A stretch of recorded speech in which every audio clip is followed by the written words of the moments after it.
ఓం శుక్లాంబరధరం విష్ణుం శశివర్ణం చతుర్భుజం ప్రసన్నవదనం ధ్యాయేత్ సర్వవిఘ్నోపశాంతయే. ఓం సరస్వతీ నమస్తుభ్యం వరదే కామరూపిణే విద్యారంభం కరిష్యామి సిద్ధిర్భవతు మే సదా. ఓం గురుర్బ్రహ్మ గురుర్విష్ణుః గురుర్దేవో మహేశ్వరః గురుః సాక్షాత్ పరబ్రహ్మ తస్మై శ్రీ గురవే నమః. మనం యోగ వాసిష్టం అనే గ్రంథంలో నిర్వాణ ప్రకరణం ఉత్తరార్థంలో ప్రస్తుతం 12వ భాగంలో 8వ అంశాన్ని తెలుసుకుంటున్నాము. క్షమించాలి, 7వ భాగాన్ని తెలుసుకుంటాము. 7 జడ చైతన్యంలో నిత్య ఏకత్వం. శ్రీ వాల్మీకి మహర్షి: ఓ భరద్వాజ, కుందదంతుడు ఈ ప్రకారంగా చెప్పి మౌనం వహించగా అప్పుడు శ్రీ వశిష్ఠ మహర్షి పరమార్థయోగ్యమైన మరికొన్ని విశేషాలు ఈ విధంగా చెప్పసాగారు. శ్రీ వశిష్ఠ మహర్షి: ఆహా రామచంద్ర, ఇది సంతోషకరమైన విషయం. మహాత్ముడవు కుందదంతుడు కరతల ఆమలకంలాగా అరచేతిలోని ఉసిరికాయవలె ఈ ప్రపంచంలో ఎటువంటి సందేహాలు లేకుండా ప్రత్యక్షంగా బ్రహ్మరూపంగా దర్శిస్తున్నారు. ఓ సభికులారా, అయ్యో మాకు భ్రాంతి తొలగటం లేదే, ఈ జగత్తులోని సంబంధాలు మొదలైనవి మేము కలిగి ఉంటున్నామే అని నిరుత్సాహపడే బదులు భ్రాంతి కూడా బ్రహ్మరూపమే అనే దృష్టిని అలవర్చుకోండి. భ్రాంతాత్మకమగు ఈ ప్రపంచం కూడా వాస్తవానికి జన్మరహితమగు బ్రహ్మరూపంగానే భాషిస్తోంది కనుక సమస్తము కూడా శాంతము, ఏకము, నిర్వికారము అయినట్టి బ్రహ్మయే. ఇది గమనించండి. ఏది ఏ ప్రకారంగా, ఎట్లు, ఎంతగా, ఎప్పుడు, ఏ కారణం చేత ఎచ్చట ఉన్నదో అది ఆ ప్రకారంగా దానిచే అట్లు అప్పుడు ఆ కారణం వలన అచ్చట బ్రహ్మమే ఆ రూపంగా వర్తిస్తోంది.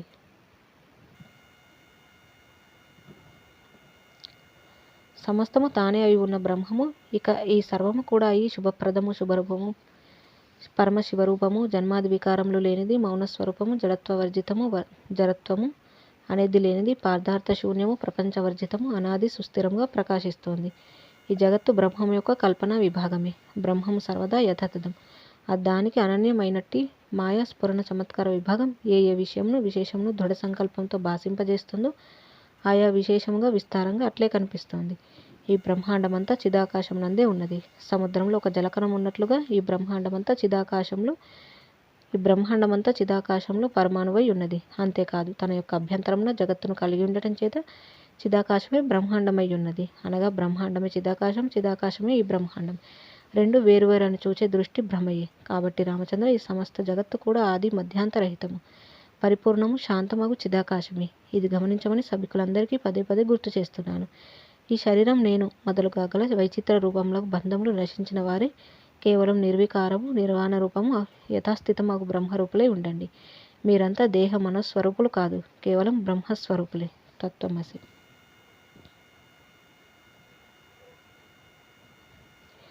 వ్యవహార దృష్టిచే బ్రహ్మమే ద్రష్ట, దృశ్య, చిత్, జడ, దృశ్య, అదృశ్య రూపములుగా స్థితి నొంది ఉన్నది. కానీ పరమార్థ దృష్టిచే ఇదంతా పదార్థ రూపం కానే కాదు. అద్వితీయ స్వయం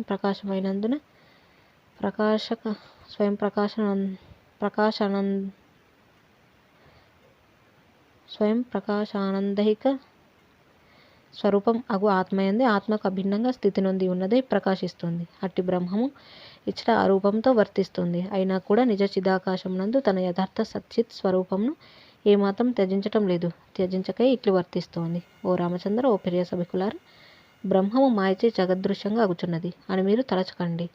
జ్ఞానం యొక్క వర్తమానపు చర్చనీయాంశమగు స్థితిలో అటువంటి ద్వైత వాక్యాలకు, అనగా బ్రహ్మం వేరు జగత్తు వేరు అనే ద్వైత వ్యవహారానికి తావులేదు. ముత్యపు చిప్ప వెండిలా భాసిస్తోంది అని చెప్పినప్పుడు అక్కడ వెండి ఉన్నది అని అర్థం కాదు కదా. నిర్వికారమగు ముత్యపు చిప్ప అట్లే ఉన్నది, అది ఏమాత్రం మారటం లేదు. అట్లాగే నిర్వికారమగు బ్రహ్మము ఈ దృశ్యముగా భాషించుచున్నట్లు ఈ ప్రాపంచిక దృష్టికి అనిపించినప్పటికీ బ్రహ్మము సర్వదా తన యొక్క పారమార్థిక నిర్వికార రూపంతోడనే సర్వత్రా వెలుచున్నది. ఆకాశము, శూన్యత్వము రెండు ఒకటే కదా. అట్లాగే బ్రహ్మము, దృశ్యము ఒకటే. కనబడే దృశ్యమే పరబ్రహ్మము, పరబ్రహ్మమే ఈ దృశ్యమై ఉన్నది. అట్టి పరబ్రహ్మము జగత్తుగా కూడా అయి ఉండుటచే శాంతము కాదు, సర్వదా యథాతథం, నిర్వికారం. కాబట్టి అశాంతము కాదు. సర్వ ఆకారాలు అద్దానివే. కాబట్టి సాకారమే అద్దాని ఆకారం ఇది అనలేం కదా. కనుక నిరాకారం. అది సర్వత్రా అనురాగం కలిగి ఉంటుంది కనుక సరాగ స్వరూపమే. సర్వత్రా అనురాగమే విరాగం కాబట్టి అది నిత్య విరాగి. శ్రీరాముడు: హే మహర్షి, అయితే ఈ జగత్తు సాకారంగానే కనిపిస్తోంది కదా, బ్రహ్మమో నిరాకారం కదా. శ్రీ వశిష్ఠ మహర్షి: నిద్రలో స్వప్నం సాకారమే, అయితే స్వప్నద్రష్ట నిరాకారుడే కదా. నిద్ర లేవగానే స్వప్నంలో కనిపించిన పదార్థాలన్నీ నిరాకారములుగానే భాషిస్తున్నాయిగా. అట్లాగే ఆత్మజ్ఞానం బుద్ధి యందు ఉదయించేంత వరకు ఈ జాగ్రత్త దేహం సాకారం. ఆత్మజ్ఞాన ప్రాప్తికి అనంతరము ఈ జాగ్రత్త దేహం నిరాకారం. స్వప్నంలో చిన్మాత్రాత్మ స్వయంగా సాకారంగా అనుభూతమైనప్పటికీ వాస్తవానికి అట్టి ఆకారములన్నీ అసన్మయంలే కదా. అట్లే జాగ్రత్తలో కనిపిస్తున్న ఈ దేహాది ఆకారములన్నీ కూడా అనుభూతమైనప్పటికీ అసన్మయంలే అయి ఒప్పుచున్నాయి. అయినా కూడా నీ ప్రక్కన ఉన్న నీ మిత్రుడు కుందదంతుడు దేహి దేహముల కలయికే కదా మిత్రమాని సంబోధిస్తున్నది. దేహినే గాని ఈ దేహమును కాదు కదా. దేహమునకు ఆకారం ఉన్నట్లుగా అనిపించవచ్చుగాక, ఆకారం స్థిరం కాదు కదా. అది అట్లా ఉండగా ఇక దేహికి ఆకారం ఎక్కడున్నది? ఇక ఈ ప్రపంచంలో గల జడ చైతన్యంలో అంటావా? ఈ జీవుడు చేతన స్వరూపుడే, చిన్మయుడే. అయితే కాన ఈతడు సుషుప్తి ఎందున్నప్పుడు జడుడే అవుచున్నాడు కదా. చేతన రూపుడవు ఈ జీవుడు గాఢ నిద్ర సమయంలో జడుడై ఉంటున్నట్లే చైతన్యమే స్థావరంగా కూడా కనిపిస్తోంది. సుషుప్తి దశ నుండి జీవుడు స్వప్న దశలకు వస్తున్నాడు. అప్పుడు జాగ్రత్త కల్పనలతో కూడి ఉంటున్నాడు. అట్లాగే చైతన్యం సమక్షంలో ఘనీభూతమైన జడం ఒకానొకప్పటికి ఆ జడమగు సత్వత్వం నుండి జంగమ చేతన దశను పొందుతోంది. ఓ పరబ్రహ్మ స్వరూపులగు సభికులార, బుద్ధికి ముక్తి కలుగునంత వరకు ఈ పృథివీ, జలము, అగ్ని, వాయువు, ఆకాశములందు అనుభవమున స్వప్నతుల్యమైన శూన్యరూపమైన అనేక జగత్తుల అనుభవాలు, స్థితిగతులు భాషిస్తూనే ఉంటాయి. ఈ మనుజుడు జాగ్రత్త నుండి గాఢ నిద్ర యొక్క అధ్యాసను పొందుచున్నట్లుగా, అనగా గాఢ నిద్రను ఆస్వాదించ సంసిద్ధుడై జగత్ రాహిత్యమును ఆస్వాదిస్తున్నట్లుగా చైతన్యము జడత్వం యొక్క అధ్యాసమును కావించుచున్నది. జడత్వమగు అధ్యాస చేతనే అది జడరూప వస్తు సముదాయంగా కూడా అగుపిస్తుందే కానీ వాస్తవానికి చైతన్యము జడత్వమును ధరించటమే లేదు. స్వప్నంలో జడమగు ఇల్లు, రహదారి, రాయి, కొండ మొదలైన జడ వస్తువులు కనిపించినంత మాత్రమే స్వప్నద్రష్ట జడముగా అగుచున్నాడా? లేదే. అవన్నీ కూడా స్వప్నద్రష్ట యొక్క స్వప్న చైతన్య ప్రదర్శనంలే కదా. జడత్వమును అనుభవించే జీవుని చైతన్య విభాగమే స్థావర శరీరమును నిర్మించుచున్నది. అట్లాగే చైతన్యం అనుభవించే జీవుని చైతన్య విభాగం చేతనములను నిర్మించుచున్నది. ఓ రామచంద్ర, గాఢ నిద్రను ఒక జీవుడు అనుభవిస్తుండగా ఇప్పుడు అతడు జడమా? అతడు అచేతనుడై వాక్రహితుడై ఉండవచ్చుగాక. అతని చైతన్య విభాగమే జడత్వమును ఆశ్రయించి ఉన్నది కాబట్టి అతడు చేతనుడుగా కొనసాగుచున్నట్లే కదా. ఆ జడమే జాగ్రత్త స్వప్నములకు ఉత్పత్తి స్థానం కాబట్టి జాగ్రత్త స్వప్న సమయములలో కూడా జడరూపుడే కదా. ఈ విధంగా జడ చేతనములు మా దృష్టిలో ఏకత్వంని సంతరించుకున్నవై ఉంటున్నాయి. చేతనములైనట్టి చేతులు, కాళ్ళు, కళ్ళు మొదలైనవి, అచేతనములకు గోళ్ళు, కేశములు మొదలైనవి ఒకే దేహంలో సమావేశమై ఉంటున్నాయి కదా. అన్నింటినీ కలిపే దేహము అని పిలుస్తున్నాం. అయితే వాస్తవానికి దేహి రూపరహితుడు కదా. అట్లాగే నిరాకారమగు చైతన్యం నందు స్వాధ్యస్తములై కనబడే ఈ జగత్ శరీర సమస్త స్థావర జంగమములు ఏక శరీర రూపంలో అయి ఉన్నాయి. సంకల్పమే బ్రహ్మదేవుని ప్రథమ సృష్టికి హేతువు. ఆ సంకల్పమే చిద్రూపమున స్థావర జంగమాత్మక జగత్తుగా వ్యక్తీకరణమవుతోంది. అదే ప్రకారంగా ఇప్పటికీ స్థితి నొంది ఉన్నది. ఇట్లా ఈ జగత్తు చిరకాలంగా జడరూపంతో ఉన్నప్పటికీ వాస్తవానికి ఇదంతా చిన్మయమే. ఇంతెందుకు, ఇదంతా సత్యము, శాంతము, నిరాకారము అయినట్టి బ్రహ్మమేనని మేము గమనిస్తున్నాం. ఈ రీతిగా జగత్తును జగత్తుగా కాకుండా చిన్మయ బ్రహ్మంగా దర్శించడమే సృష్టి నశించటం, సృష్టి అంతమని చెప్పబడింది.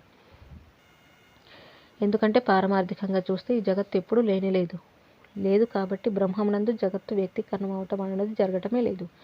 జగత్తుగా కనిపించేదంతా బ్రహ్మముగా అనిపించటమే జగత్ వినాశనం అయి ఉన్నది.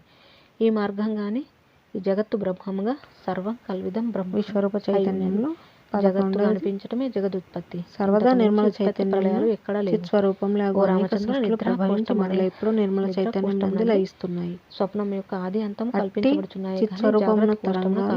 ఆవర్తల వలె సృష్టాదిగా అనేక సంఘాలు రచించబడుచున్నాయి. స్వప్నం మిథ్యే అయి ఉంటుంది. అట్లాగే ఓ త్రికాలంలో రామచంద్ర, అజ్ఞానికి జగత్తులో తనకు సంబంధించినవి అనేక వస్తు విషయ సంఘటన వ్యక్తులు పరంపరలో అగుపిస్తున్నాయి కదా. అయితే జ్ఞానికి ఈ జగత్తు యథాతథంగా సదా నిర్వికారముగా పరబ్రహ్మముగా విద్యమానమవుతున్నది. అందుచేత జ్ఞానుల నిత్య స్వభావము దృష్టిని సుస్పష్టపరచడానికి ఇక్కడ ఒక చమత్కారమైన దృష్టపూర్వకమైన విశేషం చెప్తాను. ఒకానొక మహాసముద్రం ఉన్నది.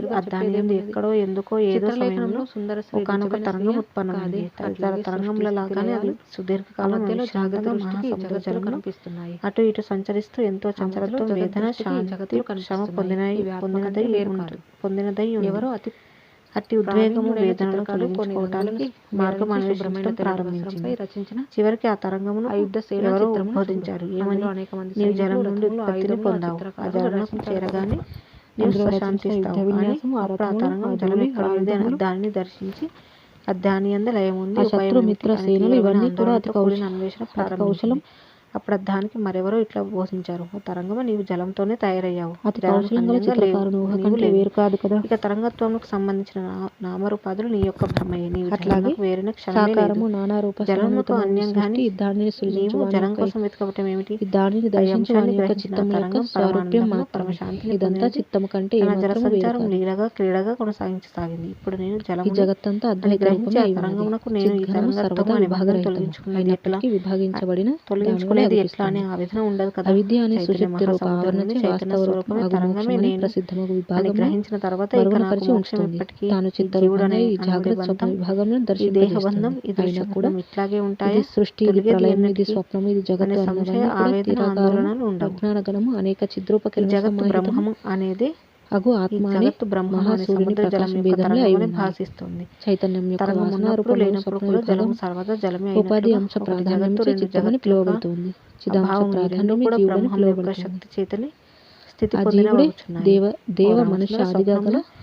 జడ చైతన్య పదార్థములను గాంచుచున్న స్వప్నద్రష్ట తన యొక్క స్వప్నమునకు అప్రమేయమైన స్వస్వరూపమును త్యజిస్తున్నాడా? లేదే. అట్లాగే చిదాకాశము తన శుద్ధ స్వస్వరూపమును కించిత్ కూడా త్యజించకుండానే పరస్పర ధర్మ నియమములకు చేతన భావం కలిగి ఉంటుంది. చైతన్యంతో కూడిన సమష్టి భావన స్వరూపమే మనస్సు అని ఆ సమష్టి మనస్సే పితామహుడు, సంకల్పపురం వలె అకారణుడు, చిన్మాత్ర రూపుడు ఆది ప్రజాపతి. శబ్దానికి అర్థం ఈ దృశ్యము ఆత్మరూపంగా దర్శించడమే. సువర్ణాభరణంను దృష్టాంతంగా తీసుకుందాం. ఒక బంగారు భుజకీర్తి మనకి నేను బంగారంగా అవ్వాలి, బంగారంగా ఉండాలి అనే ఆవేదన చెందడం ప్రారంభించిందనుకో, ఆభరణం నేను బంగారంలో అనే ఆకారం ఆపాదితం. ఇక తర్వాతి అంశం ఆకారం కలిగి ఉన్నంత మాత్రం చేతగానే ఇది తొలగటం చేతగానే నేను బంగారం కాకపోవడం వాసన విభాగ రూపంగా గ్రహించిన తర్వాత ఇక అర్థానికి ఆభరణత్వం ఎక్కడిది? చిత్తం బయలువెడుతోంది, నేను బయలువెడుతోంది కదా అని గ్రహించిన దేవతలు, జీవులు మొదలైన అనే బంధం, భేదంలో అహంకారం, ఈ జన్మలు పరిమాణాలు కలిగి ఉన్నది ఎట్లా అనే ఆవేదన స్థితి ఎట్టిది ఎక్కడ ఉంటుంది? నిద్ర స్వరూపము చైతన్యం నందు ఈ జగత్తు ఎంత పరిమాణం కలిగి ఉన్నది? సంకల్ప స్వరూపుడు. ఈ జగత్తు ఎంత కాలం ఉండబోతోంది? జన్మరహితుడు చైతన్యం యొక్క గర్భంలో ఈ జగత్తు ఎట్లా స్థితి కలిగి ఉన్నది? దయచేసి ఈ జగత్తు గురించి ఈ విషయాలు చెప్పవన్నీ కూడా బ్రహ్మదేవుని స్వరూపమే అయి ఉన్నవి. ఓ రామచంద్ర, మనుష్య, దేవ, అసుర, స్థావర, స్త్రీ, పురుష, నాగ, పర్వత, పిశాచ, రాక్షస, పక్షి, కీటకాదులన్నీ చిత్తమైన రూపాలైన చైతన్య అట్టి చిత్తం పరిమాణం దాని యందు బ్రహ్మదేవుడు అట్టి స్తంభం వరకు గల ఇటువంటి జగత్తులు అసంఖ్యాకంగా ఉన్నాయి. చిత్తమే ఇదంతా. ఈ నేత్ర జ్ఞానం ఊర్ధ్వంనకు పోయి సూర్యగోళంను కూడా దాటివేసి ఎంత దూరం పోగలదు అదంతా చిత్తమే అయి ఉన్నది. చిత్తం అంతులేనంత విశాలం అన్నది అందరికీ అనుభవమైన విషయమే. ఇది ఇట్లా ఉండగా ఈ చిత్తం అనేక సంసార దుఃఖములచే పరిపూర్ణమై ఉండటం చేత అది భయంకరమై ఒప్పుతోంది కూడా. అయితే ఈ చిత్తము వాస్తవానికి చైతన్య ప్రదర్శన చమత్కారం. ఎప్పుడైతే చిత్తము సమష్టి రూప విభాగంలో బ్రహ్మాండ కల్పన వలన లోక సమూహంలో కల్పన మాత్రంగా వచ్చి చేరుచున్నాయో అప్పుడు చిత్తము నుండి సృష్టిలు వచ్చినాయని చెప్పబడుతుంది. ఆద్యంతరహితమైన ఈ చిత్తమే జీవుడు అని కుండలలో ఆకాశం ఉన్నట్లు ఈ చిత్తం సర్వదేహమునందు కలదు. ఈ సర్వదేహంలో బ్రహ్మదేవుని ఇచ్చే కాబట్టి ఈ దేహాలలో చిత్తం లేదు, చిత్తంలోనే ఈ దేహాలు ఉన్నాయి అని కొందరు అనడం కూడా కల్పాంతములందలి రాత్రి యుక్తియుక్తమే. నదీ ప్రవాహం సర్వ దేశాలను త్యజిస్తూ పోతున్నట్లు క్రియ పగలు రాత్రి నదీ ప్రవాహం సర్వ ప్రదేశాలలోనూ త్యజిస్తూ పోతున్నట్లు ఈ చిత్తం కూడా అనేక ఉత్తమ అధమ దేహాలను గ్రహిస్తూ త్యజిస్తూ ఉంటుంది. మృగతృష్ణలో జలం ఉండదు అని తెలిసిన తర్వాత ఇక అక్కడి జలం దాహం తీరుస్తుందనే భ్రమ కూడా తొలగుతోంది కదా. ఆత్మస్వరూపం ఎరిగిన మరుక్షణం ఈ చిత్తం యొక్క దేహాది భ్రమ అతి శీఘ్రంగా నశించగలదు. ఈ సువిశాల జగత్తును తన గర్భంలో ధరించుచున్నది ఈ చిత్తమే. అయితే అనేక జగత్తులను కూడా తన యందలి స్వల్ప విభాగంలో ధరించగలిగి ఉండగలదు. అట్టి ఈ చిత్తము భగవానుడు ఈ విశాల విశ్వం అనుప్రమాణమై ఉంటూ కూడా అది సర్వదా అభౌతికం. అట్టి అనుస్వరూపము చిత్తమే జీవుడు. కాబట్టి జీవుని అభ్యంతరముననే ఈ జగత్తు వెలుగుచున్నది. స్వప్న భూముల వలె అనిపించే దృశ్యమంతా కూడా చిత్తమే అయి ఉన్నది. ఆ చిత్తమే జీవుడు కూడా కదా. ఈ విధంగా జీవునికి జగత్తుకు భేదం లేదు. అయితే చైతన్యమునకు అన్యమైన దేనికి సత్తే లేదు కదా. కాబట్టి ఇక్కడ పదార్థములు సంభవించవు. కనుక ఈ పదార్థ సమూహం అంతా కూడా చిత్స్వరూపమే. స్వప్నంలో స్వప్న దృశ్య వ్యవహారం ఉన్నట్లు, బంగారం నందు ఆభరణ విశేషమున్నట్లు, సముద్రం నందు ఏకరూపముగు జలమున తరంగ అవర్తాది భిన్న భిన్న రూపములు సర్వత్రా స్ఫురిస్తున్నట్లు ఈ పదార్థ సమూహమంతా చైతన్యంలో చిద్రూపము బ్రహ్మమునందు భిన్న రూపంగా అనేక దృశ్య రూప పదార్థాలు స్ఫురించుచున్నాయి చేస్తూ ఉన్నారు. ఇప్పుడు ఈ స్వప్నంలో జరుగుతున్నది ఏమిటి? ఆ స్వప్నం అందులోని ప్రేక్షకులు సముద్ర ఉదరంలో విద్యమానమగుచున్న జలము ద్రవత్వం అభిన్న రూపంలో కదా. పరమాత్మ పదార్థ సమూహములు చైతన్యం కంటే వేరుపాకై స్ఫురించుచున్నాయి. ఈ జగత్ పదార్థాలన్నింటికీ చైతన్య అనుభూతి ఆధారం. చైతన్యము అద్ధాని అనుభూతి అభేదం. ఈ జగత్తు చైతన్యము అభేదం. యథారీతిగా స్థితి కలిగి ఉన్న ఈ జగత్తంతా కూడా తన యొక్క శాంత చిత్స్వరూపం త్యజించకుండానే స్వప్నరూపంగా చిదాకాశమున వ్యవస్థితమై విద్యమానమగుచున్నది. ఒక స్తంభము అందులో శిల్పలేఖన రూపంగా రచించబడిన దేవతా ప్రతిమ ఒకటే కదా. అట్లాగే సమత్వం, సత్యత్వం, సత్తా, ఏకత్వం, నిరాకారత్వం, పరస్పర ఆధార ఆధేయత్వం వీటన్నింటి యందు జగత్తు చైతన్యము సాదృశ్యమైనవి. అనగా ఒకదాని వంటిది రెండవది అయి ఉన్నది. స్వప్నము, సంకల్పము, వరము, శాపము, సరోవర జలము, నది జలము ఇటువంటి ప్రతిభాసాలన్నీ ఏకరూపమే కదా. అట్లాగే జగత్తు చైతన్యములకు వ్యవహార సమర్థమైన భేదం ఉండవచ్చుగాక. వస్తుతః పరమార్థమున భేదం లేదు. బంగారపు పక్క పిన్నుకు బంగారమునకు సాదృశ్యమే యుక్తియుక్తం కదా. జై శ్రీరామ్. ఈ విధంగా మనకి చిత్త విన్యాసం గురించి వివరించడం అనేది చూసాము. ఇక తర్వాతి అంశము 10.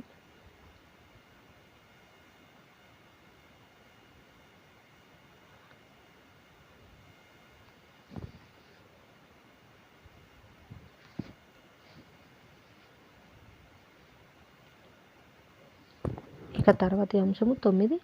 వరశాపముల కార్యకారణత్వం. శ్రీరాముడు: మహాత్మా, ఈ ప్రపంచంలో ఏదైనా జరగాలంటే ఉపాదాన కారణం అనేది ఉండాలి కదా. మరి వరశాపముల విషయంలోనూ ఒకడు వరం పొందాడనుకోండి, లేక శపించబడ్డాడనుకోండి, అప్పుడు ఏ ఉపాదాన కారణం లేకుండానే ఆ వరము ఆ శాపము ఎట్లా క్రియాశీలకం కాగలుగుతుంది? ఉదాహరణకు ఇంద్ర పదవిలో ఉన్న నహుషునకు నీవు సర్పమువై అరణ్యంలో సంచరిస్తావుగాక అని సప్త ఋషీశ్వరుడు శపించగా అతని దేహం చంద్రామృత భాగం కోల్పోయి చంద్రామృత భాగం కోల్పోయి పాంచభౌతికమగు సర్పంగా అప్పటికప్పుడు పరిణమించటం. నందికి ఈశ్వరత్వం వరంగా ఇవ్వబడగా ఆ నంది భౌతిక దేహం పోయి చంద్రకిరణామృత నిర్మితమగు నందీశ్వరత్వం ప్రాప్తించటం ఈ ఉపాదాన కారణాలు లేకుండా ఎట్లా సంభవిస్తున్నాయి అనేది ఇక్కడ ప్రశ్న. శ్రీ వశిష్ఠ మహర్షి: ఓ రామచంద్ర, సముద్రంలో జలం యొక్క స్ఫురణమందు తరంగాలు, ఆవర్తాలు కనిపిస్తున్నాయి. అంతా జలమే, కానీ అవన్నీ ఆకారయుక్తంగా అగుపిస్తున్నాయి. జగత్ స్ఫురణ చిదాకాశం నుండి బయలువెడలుతోంది కదా. కాబట్టి అతి నిర్మలమగు చిదాకాశం యొక్క తత్వజ్ఞానం నుండి బయలువెడలిన సత్య సంకల్పమును అనుసరించి ఏర్పడిన స్ఫురణే జగత్తు. అందుకే ఇది సత్యంగా కనిపిస్తోంది. అట్టి సత్య సంకల్ప రూపులగు వరశాప ప్రదాతల సంకల్పనా శక్తియే ఘనీభూతమగు శాపవర భోక్త యొక్క అనుభవంగా రూపుదిద్దుకుంటుంది. ఈ జగత్తంతా సంకల్ప రూపమే కదా. సముద్ర జలంలోంచి ధ్వనులు బయలువెడలుచున్నాయి చూచావా? బ్రహ్మదేవుని యొక్క స్వాత్మ చైతన్యం నందు చిద్రూపంలాగు జగద్భావములు అకస్మాత్తుగా భాషించుచున్నాయి. అట్టి భావములకే శృతులు, సంకల్పములు మొదలైన నామములు కల్పించుచున్నాయి. ఈ జగత్తు యొక్క మూల పదార్థము ఆ సంకల్పంలే. అట్టి సంకల్పంల అనుభవం అజ్ఞాన దృష్టికి సంసారం రూపంగా ప్రాప్తిస్తుంది. అదే బంధము. అజ్ఞాన దృష్టి తొలగితే బంధము లేదు, మోక్షము లేదు. దృశ్యములకు సంబంధించిన ఆశ, నిరాశ, పూర్వ విషయముల మననము, గుణదోషములు అభియోగ దృష్టితో చూడటం ఇదియే సంసారము. ఈ జీవుడు ఆత్మస్వరూపుడై ఉండి కూడా, అనగా ఆనంద స్వరూపుడై ఉండి కూడా దుఃఖం పొందడానికి కారణం ఆత్మదృష్టి కొడవటం తప్పితే వేరు కారణం లేదు. తత్వదృష్టి అను శాస్త్రీయ ప్రతిపాదితమగు దివ్య ఔషధం అందుకు తరుణోపాయం. అభ్యాస యోగం చేతను, తత్వ విచారణ చేతను, శత్రుమిత్రాదుల సమదర్శనం చేతను, నిర్మల సాత్విక భావముల చేతను, భక్తి తత్పరత చేతను ఈ సంసార దోష భూయిష్ఠుడగు జీవుడు సమ్యక్ జ్ఞానవంతుడు, యథార్థ తత్వదర్శి అగుచున్నాడు. యథార్థ తత్వదర్శి అగు జ్ఞాని యొక్క బుద్ధి ద్వైత ఏకత్వ వర్జితమై ఉంటుంది. చిన్మాత్ర రూపమై, ఆవరణరహితమై, చిద్బ్రహ్మ రూపమై, కేవల చిత్ ప్రకాశమాత్ర స్వరూపమై, దేహ అదేహ వర్జితమై, అత్యంత నిర్మలమై ఉంటుంది. అట్టి నిర్మల బుద్ధి నిరావరణ జ్ఞానం పొందినట్టి మనుజుడు ఏదేది సంకల్పిస్తాడో దానినంతా కూడా అతడు స్వాత్మ యొక్క స్ఫురణగాను, ప్రశాంత రూపంగాను, పరమార్థ సిద్ధిరూపం కంటే ఏమాత్రం వేరు కానట్టిదిగాను దర్శిస్తూ ఉంటాడు. ఈ జగత్తంతా కూడా అట్టి శుద్ధ నిరావరణ హిరణ్యగర్భ చైతన్యము సంకల్ప చమత్కారమే అయి ఉన్నది. ఇదంతా సంకల్ప చమత్కారమే కనుక సంకల్ప నగరము స్వప్నాంతర్గతమైన మహాపురము అయి కూడా భౌతికంగా ఇట్లా కనిపిస్తోంది. ఈ సృష్టికి కర్తయగు బ్రహ్మదేవుని వల్లనే శుద్ధాత్మలగు తదితరులు కూడా వరశాపముల రూపములచే దేనిని ఏ ప్రకారంగా సంకల్పిస్తారో అది తదితరుల పట్ల ఆ విధంగానే శీఘ్రంగానే అవుతున్నది. నిర్మల హృదయులు ఏది ఎట్లు సంకల్పిస్తే అది అట్లే ఈ సంకల్ప నిర్మిత జగత్తులో సంభవిస్తూ ఉంటుంది. ఒక బాలుడు తన ఊహాలోకంలో శిలలు ఎగురుచున్నాయని ఊహించి అది అట్లే సత్యంగా అనుభూతి పొందుతూ ఉంటాడు. అతి శీఘ్రంగా అనుభవం పొందుతూ ఉంటాడు. చూచావా, అదే ప్రకారంగా హిరణ్య గర్భుడు మొదలైన నిరావరణ విఘ్నాత్ములు వరము, శాపము మొదలైన నిజ సంకల్పమును తమకు అభిన్నమైన సత్యంగా ఎరుగుచున్నారు. ఒక పిల్లవాడు స్వప్నంలోనూ సంకల్పంలోనూ నేను ఇసుకను గుప్పెటలో తీసుకుని నలుపుతుంటే తైలం ధారగా కారుతోంది అని ఊహిస్తుంటే అది అట్లే ఆ పిల్లవానికి అనుభూతం అవుతోంది. చూచావా, అట్లాగే కల్పనా జనితములగు సృష్టాది సంకల్పముల చమత్కారం చేత వరము, శాపము ఇక్కడ సిద్ధిస్తున్నాయి. శుద్ధాత్మ జ్ఞాన బుద్ధి గలవానికి సంకల్ప రూపమైన వరము, శాపము ఇక్కడ సిద్ధిస్తోంది. అట్లా కాకుండా ఆవరణ సహితమైన జ్ఞానము, ఉదాహరణగా నావారు, నీవారు, నాది, నీది, పాపులు, పుణ్యులు, మంచివారు, చెడ్డవారు ఈ రూపంలో కలవారికి భేదబుద్ధి నశించటం లేదు. వారు ద్వైతంతో కూడి ఉంటున్నారు. అట్టి వారి ద్వైత సంకల్ప వాసనల కారణంగా వారి వరశాపాదులు సిద్ధించటం లేదు. నిరావరణ యుక్తులకు బ్రహ్మదేవుడు మొదలైన సృష్టి సంకల్ప దృఢ కల్పన పూర్వం ఎట్లా ఉన్నదో ఇప్పుడు అట్లాగే ఉన్నది. అది అంతటి మరొక దృఢ కల్పనచే ప్రయత్నపూర్వకంగా కావించబడినంత వరకు ఆ సంకల్ప ఫలప్రదమైనదంతా అట్లే కొనసాగుతూ ఉంటుంది. ఓ రామచంద్ర, అవయవ సహితమగు ఈ శరీరాది పదార్థములకు ఏ విధంగా అయితే అవయవ క్రమము స్థితి కలిగి ఉంటుందో అట్లాగే అవయవరహితము స్థిరము అయినట్టి బ్రహ్మమునందు ఈ ద్వైత ఏకత్వాదులు, వరశాపాదులు స్థితి కలిగి ఉన్నాయి. శ్రీరాముడు: హే మహర్షి, ఆవరణరహితమగు జ్ఞానం కలవారు తపోధర్మాది నిరతులగు వరశాపములు ఎట్లు ప్రదర్శిస్తున్నారు? అవి ఎట్లా సత్యములగుచున్నాయి? ఈ విషయాలు తెలియజేయమని మరల ప్రార్థిస్తున్నాను. శ్రీ వశిష్ఠ మహర్షి: చిద్రూపము నిర్మల బ్రహ్మ స్వరూపమగు బ్రహ్మదేవుడు ఏ రీతిగా అయితే సృష్టాది యందు తపస్సు, ధర్మము మొదలైన వాటి ప్రభావం చేత వరశాపాదులు సత్యములగు గాక అని దేనిని సంకల్పించారో అది ఆత్మ అట్లే అనుభవించుచున్నది. దానికి ఎట్టి ప్రతిబంధకము ఉండటం లేదు. ఆ ప్రజాపతి బ్రహ్మదేవుడు ఆత్మరూపము సత్యమగు బ్రహ్మమును అనుభూతిపూర్వకంగా ఎరిగి ఉండుటచే అతడు సత్య సంకల్పయుక్తుడే వెలుచున్నాడు. కానీ ద్రవత్వం కంటే జలం వేరు కాదు కదా. బ్రహ్మదేవుడు బ్రహ్మం కంటే వేరు కాదు. కాబట్టి ప్రథమ ప్రజాపతి బ్రహ్మదేవుడు దేనిని ఎట్లు సంకల్పిస్తున్నాడో అది శీఘ్రంగా అట్లే అవుతోంది. తదేదం కల్పనం జగత్. ఈ జగత్తు అతని కల్పనే అయి ఉన్నది. అయితే ఒక్క విషయం, కంటి దోషం కలవారికి ఆకాశంలో కేశంలో ముత్యముల సమూహం కనబడుతూ ఉంటుంది. చూచావా, నిరాధారము నిరాలంబము అయినట్టు చిదాకాశమును జగదాకారంగా భాసిస్తోంది. ఆ ప్రజాపతి యొక్క బ్రహ్మదేవుడు ప్రజలు ధర్మము, దానము, తపస్సు, శౌశల్యము మొదలైన సాత్విక గుణములను, 4 వేదములను, షట్శాస్త్రములను, సమస్త జీవజాలమును, సాంఖ్య, యోగ, పశుపతి, వైష్ణవ, ఆత్మ అనబడే పంచ జ్ఞానోపదేశములగు మతములను సంకల్పించారు. ఆ తర్వాత వేదవేత్తలకు తాపసులు వాదములతో గాని లేక సహజ వృత్తి చేత గాని ఏది సందర్శించి చెప్పుదురో అది వారికి అట్లే అగుగాక అని కూడా సంకల్పించారు. మరలా ఆ బ్రహ్మదేవుడే చిద్రూపమగు బ్రహ్మము ఛిద్ర స్వభావయుక్తమగు ఆకాశంగా అగుగాక, చలన స్వభావయుక్తమగు వాయువుగా అగుగాక, ఉష్ణ స్వభావమగు అగ్నిగా అగుగాక, ధ్రువ స్వభావమగు జలముగా ఏర్పడుగాక, కఠిన స్వభావమగు పృథ్వీగా అగుగాక. ఈ ప్రకారంగా సమస్త పదార్థముల స్వభావములను ఆ బ్రహ్మదేవుడే తన మనోవీతిలో సంకల్పించి ఉన్నారు. అట్టి సమస్త కల్పన కూడా ప్రజాపతి వేషధారియగు చైతన్యం చేతనే నిర్వర్తించబడుతోంది. అట్టి ప్రజాపతి రూప చిదాకాశం చేత కల్పించబడినది ఈ జగత్తులో ప్రతి జీవియు అనుభవించడం జరుగుతోంది. అదే నీ చేత, నా చేత, అందరి చేత పొందబడుతోంది. ఓ రామచంద్ర, ఒక స్వప్న ద్రష్ట తన స్వప్న చైతన్య రూపంను అసద్రూపంలో అగు స్వప్న పదార్థములుగా సద్రూపం వలె పొందుచున్నాడు కదా. అట్లాగే చిదాకాశము ఏ వస్తువుని ఎట్లు ఎరుగుచున్నదో అట్లే పొందుచున్నది. సంకల్ప నగరంలో శిల్పం గాలిలోకి లేచి నృత్యం చేస్తుందని అంటే అందులో ఆశ్చర్యం ఉండదు కదా. జగత్తు అనే సంకల్ప నగరంలో బ్రహ్మదేవుని అధికార ప్రారంధ భోగ రూపమైన ఇచ్ఛా సత్యంగానే భాసిస్తోంది. శుద్ధచిత్ స్వభావం దేనిని ఏ రీతిగా ఎరుగునో దానిని ఏ అశుద్ధచిత్ స్వభావం మరొక తీరుగా మార్చజాలదు. అశుద్ధచిత్ స్వభావుడు మాయాగ్రస్తుడు అగు జీవుడు వర్తమాన జాగ్రత్త నందు స్వప్నం నందు కూడా తన అభ్యాస దార్ఢ్యంచే సమస్తము సత్యము అను రూపంనే గాంచుచున్నాడు. ఎందుచేతనంటావా, నేను అల్పుడను, స్వల్పుడను, దేహమాత్రుడను ఇత్యాదిగా స్వతంత్ర కల్పన యొక్క చిరాభ్యాసం చేత ఇది కల్పన మాత్రం అనబడు సత్యానుభవమునకు విరుద్ధ కల్పన గురించిన స్వతంత్రం లేకయే ఉన్నాడు. నేను కర్మలచే, పరిస్థితులచే, వ్యవహారములచే, జన్మమృత్యువులచే, పాపపుణ్యములచే బద్ధుడను అను రూపంగా దృఢమైన బంధమును అనుభవించుచున్నాడు. అట్టి బంధముని స్వప్నంలో కూడా అనుభవిస్తున్నాడు. కానీ ఏకము సత్యము అయినట్టి చిదాకాశమే సదా ద్రష్ట, దర్శనం, దృశ్యం అగు త్రిపుటి రూపమును గాంచుచు ఈ రీతిగా జగదాకారంగా భాసిస్తోంది. అంతేగాని ఈ జీవుడు చిదాకాశమునకు వేరైనవాడు కాదు. అంతేకాదు ద్రష్ట, దృశ్యము ఈ రెండు కూడా ఏకరూపమే అయి ఉన్నాయి. ఎట్లా అంటావా, ఏకము సర్వవ్యాపకము చిత్సత్ చేతనే అవి రెండు కూడా ఉపజీవింపబడుచున్నాయి. కాబట్టి చిదాకాశము తన ఇచ్ఛానుసారమే ద్రష్టత్వము, దృశ్యత్వము గాంచుచు తాను దానిని సత్యంగానే పొందుచున్నది. వాయువుకు చలనమే అవయవ రూపం, జలమునకు ద్రవత్వమే అవయవ రూపం, బ్రహ్మమునకు మాయాశక్తిత్వమే అవయవ రూపం. ఈ రీతిగా ఈ జగత్ విరాట్ పురుషుని అవయవమే అయి ఉన్నది. అట్టి విరాట్ పురుషునకు నేను బ్రహ్మమునే అను నిర్మల అనుభవం ఉండనే ఉన్నది. ఈ జగత్తు విరాట్ పురుషుని శరీరమే కదా. కాబట్టి ఆకాశము శూన్యత్వముల వలె బ్రహ్మమునకు ఈ జగత్తుకు భేదమే లేదు.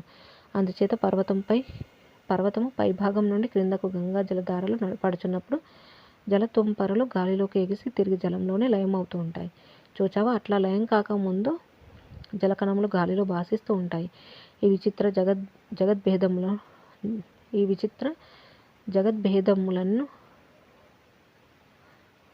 జగద్భేదములన్నీ అట్టివే. ఎందుకంటే ఇవన్నీ బ్రహ్మమునందే బయలువెడలి మరల ఎప్పుడో విలీనం అవుతూ ఉన్నాయి. కాకపోతే ఆ ఉపమాలంకారం ఒక భేదం మాత్రం కలిగి ఉన్నది. జలకణములేమో మనోబుద్ధి అహంకార రహితంలో ఉన్నాయి. ఇక బ్రహ్మ సంవిత్తు స్వయంగా నిజ శరీరములందు మనస్సు, బుద్ధి, అహంకారముల కల్పనను గావించుకొని తనకు భోగ్యమగుచున్న ఈ సృష్టిని అంగీకరిస్తుంది.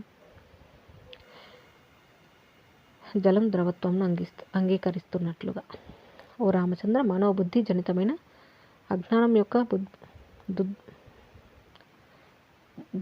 దుద్బోధ చేతనే ఈ జగత్తు ఆత్మకు వేరైనట్లుగా విద్యమానమవుతుంది.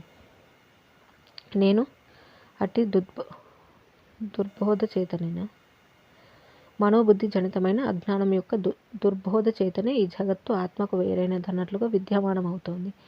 నేను అట్టి దుర్బోధ రహితుడను. నా యొక్క దృష్టి యందు జగత్ నిర్మాణ కర్మ కేవలం కారణ వర్జితము, అద్వైత రూపము. ఇది సర్వదా బ్రహ్మమే. కాబట్టి ఇతఃపూర్వము గాని, ఇప్పుడు గాని, ఇక ముందు గాని ఏమాత్రం జనించనిదే అయి ఉన్నది. మొదలే జనించని ఈ జగత్తును బ్రహ్మదేవుడు ఎందుకు సృష్టించాడు అనే ప్రశ్నయే ఉండదు. స్వప్నంలో నేను, నీవు, మీరు, మేము, వీరు, వారు, ఇది, అది, ఇక్కడ, అక్కడ, ఇప్పుడు, అప్పుడు, ఇటు, అటు, ఎందుకు, ఇందుకు, అందుకు అను దేనిని ఎట్లు ఎరుగుచున్నామో అట్లే అసద్రూపములైనప్పటికీ సద్రూపముల వలె నీ స్వప్నంలో నీవు, నా స్వప్నంలో నేను ఎరుగుచున్నాం కదా. అట్లాగే సృష్టాదిలో బ్రహ్మదేవ వేషధారి చిదాకాశం ఏది ఎట్లు ఎరుగుచున్నదో అది అసద్రూపమైనప్పటికీ సద్రూపంగా ఎరుగుచున్నది. ఇక వ్యష్టిరూప వేషధారి చిదాకాశము జగన్నాటకం అనే సందర్భంలో తత్ సానుకూల్యంగా ఇది సద్రూపమే అని అంగీకారత్వం వహించి మాయా నాటకంలో పాత్రధారి అవుచున్నాడు. ఇది ఇట్లా ఉండగా పరమాత్మ యొక్క సత్తా మనోబుద్ధ్యాది రహితమై నిర్విక్షేపమై నిశ్చల దీపకాంతి వలె సదా చిద్రూపముగా అలరారుచున్నది. ఏ విధంగా ఈ శరీరమున మనోబుద్ధి రహితమగు మృతావస్థ సంభవిస్తుందో, ఏ విధంగా శిలలందు జడసత్త విక్షేపరాహిత్యం కనబడుతుందో, చిద్రూపం యొక్క మనోబుద్ధి రాహిత్యము విక్షేపరాహిత్యము అటువంటిది. అనగా అవగాహన కొరకై వాటితో పోల్చవచ్చు.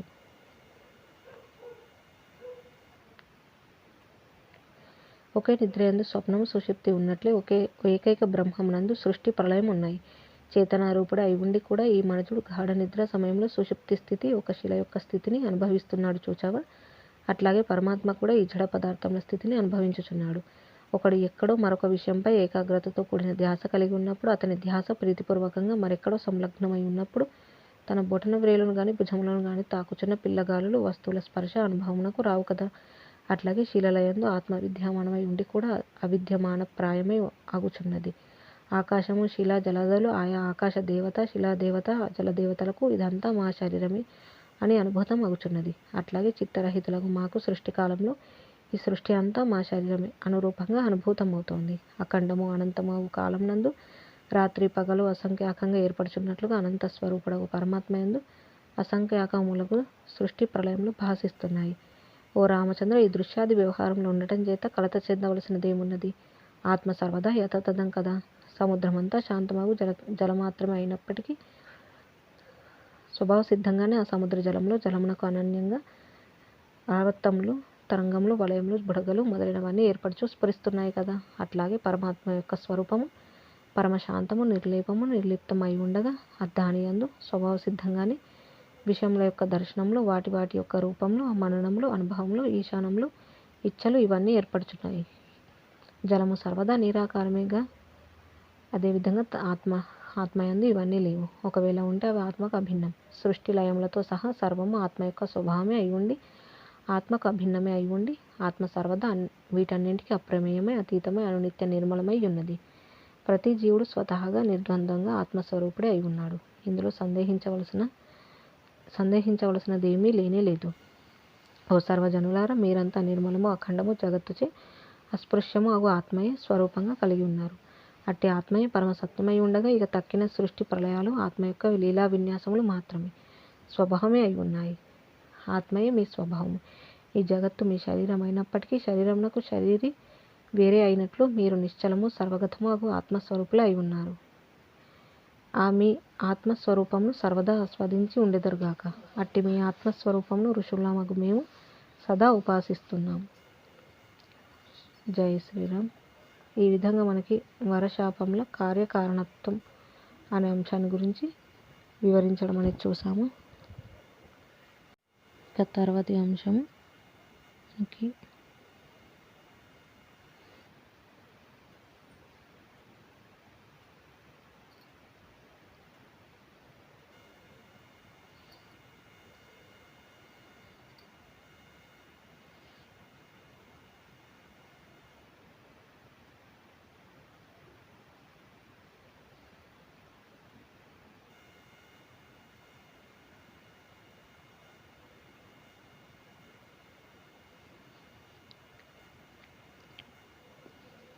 తర్వాతి అంశము 10. ప్రతి జీవుని అనంతాత్మల అసంఖ్యాక జగత్తులు.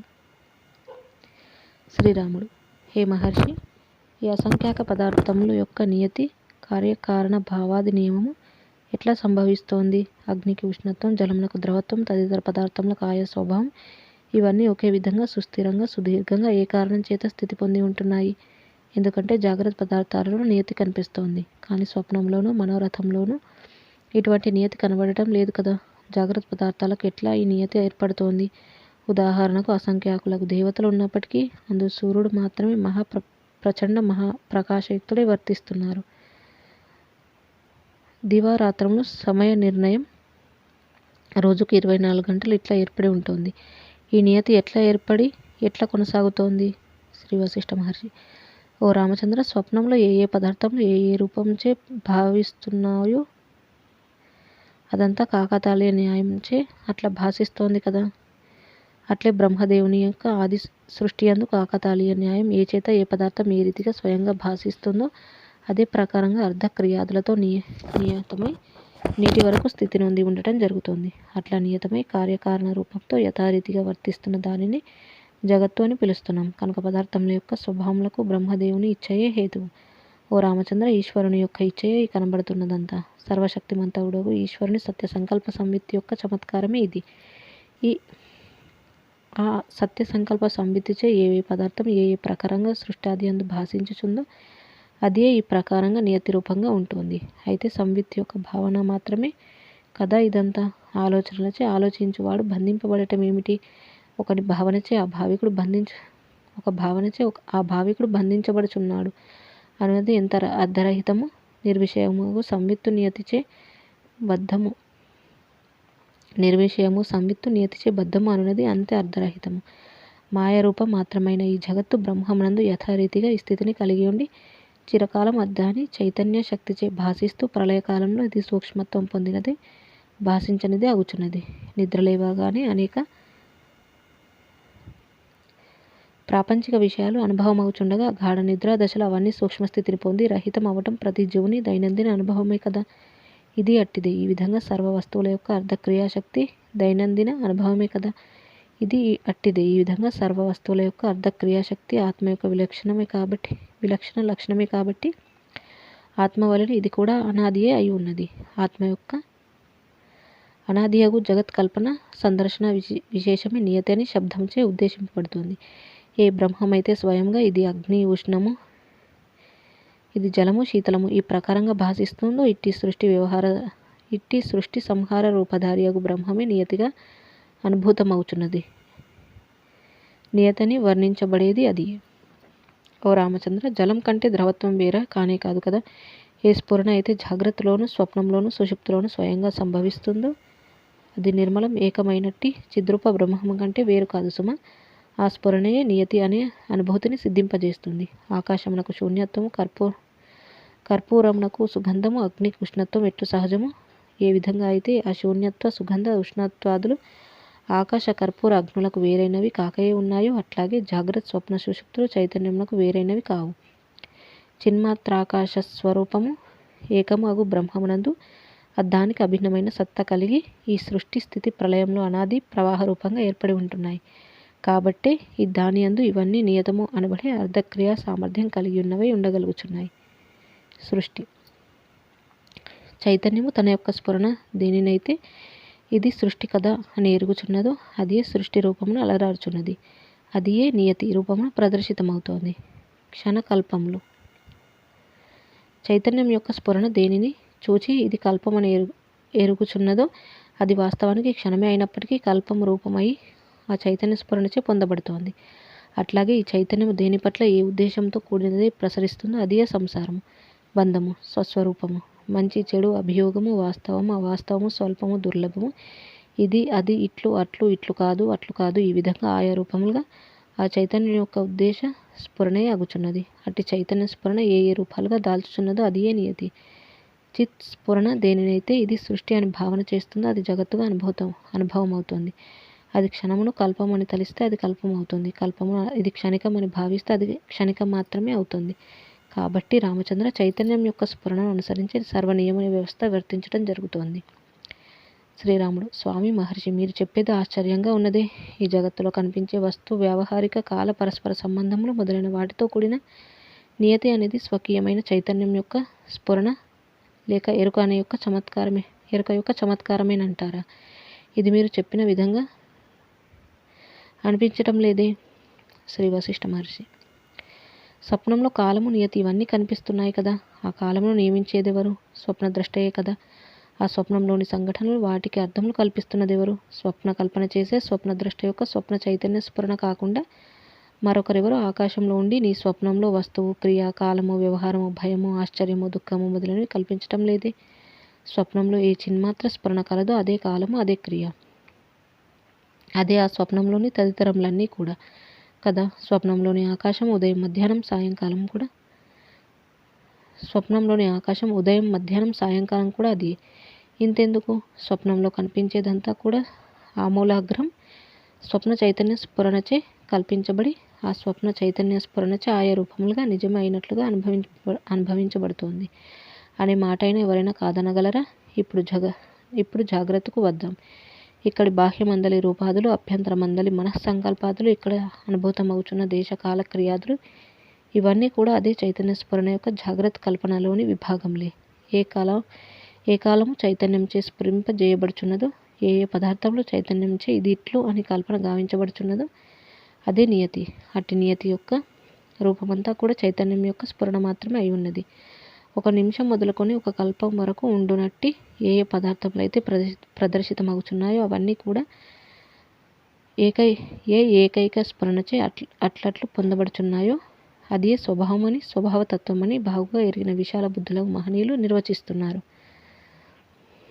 ఒకే అగ్ని దేశకాల భేదములచే అనేక ప్రకారములుగా స్థితి నొంది ఉండవచ్చుగాక. అయితే అది తన యొక్క ఉష్ణత్వము, ప్రకాశత్వం అనే సహజ లక్షణాలు త్యజించి ఉంటుందా? లేదు కదా. అట్లాగే చైతన్యము అంశరూపుడగు ఒకే జీవుడు అనేక దేశకాలములలో మనుష్య, దేవ, పశు, పక్షి ఇత్యాది అనేక రూపములుగా స్థితి పొంది ఉండవచ్చుగాక. ఆ జీవుడు వాస్తవానికి సర్వానుగతమైన తన చిత్స్వరూపమును ఏమాత్రం త్యజించటమే లేదు. చైతన్య స్ఫురణచే జగత్ నియతి పొందబడుచుండగా చైతన్య స్ఫురణ నిర్విషయ చైతన్యమున కంటే వేరు కాదు. స్వభావం ఏ పదార్థముల స్వభావం ఎట్లు కనిపిస్తుందో అదంతా కూడా ఎటువంటిదంటే చిన్మయమగు పరబ్రహ్మమున అట్టి పరబ్రహ్మంచే స్వదేహంతో పోల్చదగ్గ వృత్తి భేదములందు ఏ వృత్తులకు ఏ ఆకార కల్పన గావించబడుచుందో ఆ ఆకార కల్పనయే ఈ పృథ్వీ, ఆకాశం మొదలైన వాటి యొక్క స్వభావం అయి ఉన్నది. చిన్మయ సంకల్ప వృత్తి అనున్నది కాకుండా ఈ భూమి, ఆకాశం మొదలైన వాటికి వేరే రూపాలు లేవు. వాస్తవానికి నేల, నీరు, అగ్ని, వాయువు, ఆకాశంలో పారమార్థిక స్వభావం అధిష్టానమగు చిదాకాశమే అయి ఉన్నది. క్రమంగా ఈ పృథివీ, నీరు మొదలైనవి అనేకమైనట్టి వేరు కార్యములకు కారణ రూపమై ఉంటున్నాయి. స్వప్నంలోని వస్తు ఆకారములకు కారణంలాగా స్వప్న చైతన్యమే ఏర్పడి ఉండటం లేదా? ఈ నేల, ఆకాశం మొదలైన వాటి కారణం చిదాకాశ స్ఫురణయే. ఈ విధంగా ఈ నేల, ఆకాశం మొదలైనవి స్వప్న సదృశమే. అట్టి స్వప్న సదృశ పదార్థములలో ఒకటైన సాకార కఠిన పదార్థమగు ఈ భూమి సర్వజనులకు నివాసయోగ్యమై మహత్తరమైన పీఠభూమి అయి మహారాజు వలె సర్వజీవప్రదంగా చెన్నొందుతుంది. అట్లాగే అన్నింటికీ ఆది కారణం చైతన్యము. చైతన్యం యొక్క జాగ్రత్త విభాగ చమత్కారం.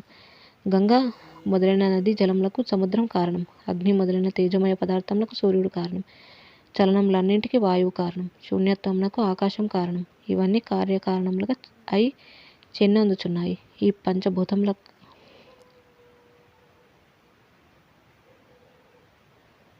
ఈ పంచభూతముల కలయికలచే రకరకాల పదార్థాలు, దేహాలు, ఆకారాలు, వాటి ధర్మాలు ఈ దృశ్యంలో తాండవిస్తున్నాయి. ఈ విధంగా ఈ కనబడే సర్వమునందు బ్రహ్మమే అనుగతమైనట్టి సత్స్వభావం అయి ఉన్నది. మరింకా సూర్యగోళం ఎట్లా ఏర్పడింది, చంద్రబింబం ఎక్కడి నుండి వచ్చింది అనేవి పెద్ద విశేషాలు ఎట్లా అవుతాయి? చైతన్యము స్వయం ప్రకాశము, సర్వప్రకాశకము, సర్వజ్ఞము కూడా. అట్టి చైతన్యం యొక్క సంవిత్తు సర్వవ్యాపకమే, సర్వరూపమే, సత్స్వరూపంగా కూడా సర్వదా ఏర్పడి ఉంటుందని విఘ్నులు ఎరిగే ఉన్నారు. చిదాకాశమే తన యొక్క స్వరూపంగా కలిగి ఉన్నట్టి చతుర్ముఖ బ్రహ్మ అనే చిన్న పిల్లవాని యొక్క చిలిపి ఊహలే ఈ సర్వ దృశ్యాంతర్గత సర్వ విశేషాలు కూడా. అతని స్ఫురణ రూపమే ఈ ఆకాశము, భూమి ఇవన్నీ కూడా.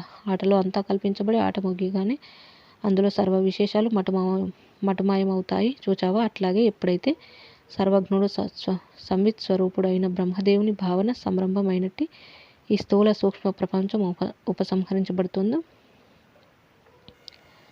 అప్పుడు ఈ జగత్ చమత్కారం దానియందు లయమైపోచున్నది. సాలెపురుగు తన సంకల్ప బలం చేత బాహ్య సాధనములు లేకుండానే కళాత్మకంగా సాలెగూడు అనే విచిత్రాకారమైన వల కల్పించుచున్నది చూచావా. అట్లాగే బ్రహ్మదేవుని సంకల్ప రచనగా ఈ జ్యోతి చక్రం రచించబడింది. ఆ జ్యోతి చక్రంలో సూర్యగోళం యొక్క గతి భేదం, ఉత్తరాయణ దక్షిణాయనాలు, రాత్రింబవలు ఇవన్నీ అల్పకాలిక దీర్ఘకాలిక విశేషాలతో కూడిన కాలచక్రంగా ప్రవర్తిస్తోంది. వాస్తవానికి చిదాకాశమే ఈ సమస్త జ్యోతి చక్రము మొదలైన సర్వదృశ్య రూపంగా భాసిస్తోంది. అట్టి చిదాకాశ కల్పితమైన జ్యోతి చక్రంలో కొన్ని సుదీర్ఘంగా మహాప్రకాశశీలంలై ఉంటున్నాయి. ఉదాహరణగా సూర్యగోళము, నక్షత్రములు మొదలైనవి. మరికొన్ని అల్ప ప్రకాశశీల అల్ప ప్రకాశశీలకములై ఉంటున్నాయి. ఉదాహరణగా చంద్రబింబం మొదలైనవి. ఇంకొన్ని స్వయం ప్రకాశరహితములై ఉంటున్నాయి. ఉదాహరణగా భూమి మొదలైనవి. ఈ విధంగా ఈ కనబడే పదార్థాలన్నీ చిత్ర విచిత్రములుగా భాసిస్తున్నాయి. అయితే రామచంద్ర, జ్ఞాని యొక్క ఆత్మౌపమ్యమే సర్వత్ర దృష్టికి ఇక్కడ ఈ పదార్థ సమూహమంతా ఉత్పన్నమే అయి ఉండనిదై వాస్తవము కానిదై ఉన్నది. మట్టితో తయారు చేయబడిన అనేక బొమ్మలు చూచి మట్టి మాయమై ఈ బొమ్మలు ప్రత్యక్షమైనది ఎప్పుడు అనే ప్రశ్న ఎవరికి ఉదయిస్తోంది? మంచుగడ్డ యొక్క ఆకారం చూచి ఇది నీరు కాదు, నీరు నీటి ఆవిరి కాదు, నీటి ఆవిరి ఆకాశ స్వరూపం కాదు, మంచుగడ్డ యొక్క చతురస్రాకారం సత్యమే అని ఆపద్ధర్మాలు తెలిసి ఉన్నవాడు అనుకుంటున్నాడా? అనగా జలం యొక్క ధర్మాలు తెలిసి ఉన్నవాడు అనుకుంటున్నాడా? ఆకాశమే వాయు రూపంగా అవుతోంది కనుక వాయువు ఆకాశ రూపమే, ఆ వాయు విభాగమే నీటి ఆవిరి, ఆ నీటి ఆవిరి రూపమే జలము, ఆ జలమే ఈ మంచుగడ్డ అని విఘ్నుడు గ్రహించి ఉంటున్నాడు. అదే మంచుగడ్డ యొక్క వివిధ స్థితులు తెలియనివాడు రూపంతో కూడిన ఈ మంచుగడ్డ రూపరహితమగు వాయువు ఎట్లా అవుతోంది? అవదు. ఈ వాయువు గుణరహితమగు ఆకాశం ఎట్లా అవుతుంది? కానే కాదు అని అనుకుంటున్నాడు. అయితే జ్ఞానికి ఈ సమస్త దృశ్యము కూడా మంచుగడ్డ యొక్క ఆకారం వల్ల అనుత్పన్నమైనదే స్వప్న సదృశ్యమై చిదాకాశ రూపంగా భాసిస్తోంది. ఈ జగదృశ్యం ఇట్లు చిదాకాశమే అయి ఉండగా ఇక ఈ నీవు నేను అనే జగత్తులో అంతర్గతంగా కనిపించే వస్తువులను పరిశీలిద్దాం.